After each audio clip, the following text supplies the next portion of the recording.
நாட்டில் 13 வயது மாணவர்கள் கூட செயற்கை போதைப் பொருளில் சிக்கி வருவதாக அதிர்ச்சி தகவல் வெளியாகியுள்ளது. 2024 மட்டும் 95,000 பள்ளி மாணவர்கள் போதைப் பொருள் பயன்படுத்தியதாக AADK எனப்படும் தேசிய போதைப் பொருள் தடுப்பு நிறுவனத்தின் தரவு தெரிவிக்கிறது.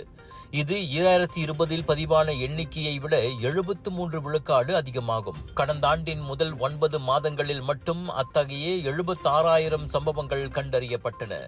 அதிகம் பாதிக்கப்பட்டவர்கள் 16 முதல் 17 வயது மாணவர்கள்.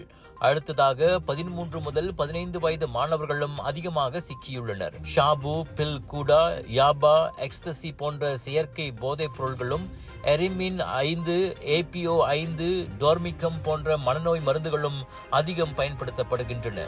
இவை மாய சிந்தனை, மன அழுத்தம், மன கிளர்ச்சி, வன்முறை போன்ற தீவிர விளைவுகளை ஏற்படுத்துவதாக AADK தலைமை இயக்குனர் டத்தோஸ்ரீ ருஸ்லின் ஜூசோ தெரிவித்தார். மூளையின் செயல்பாட்டை நேரடியாக பாதிப்பதால் சிகிச்சை மிகவும் கடினம்.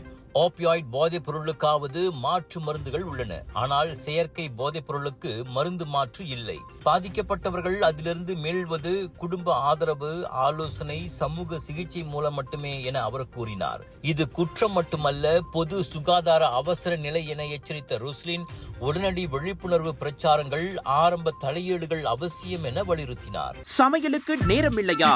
இதோ செஃப் EG ப்ராடக்ட்ஸ். சைவமும் அசைவமும் சூடு செய்து சாப்பிட தயாரான வீட்டு சுவை.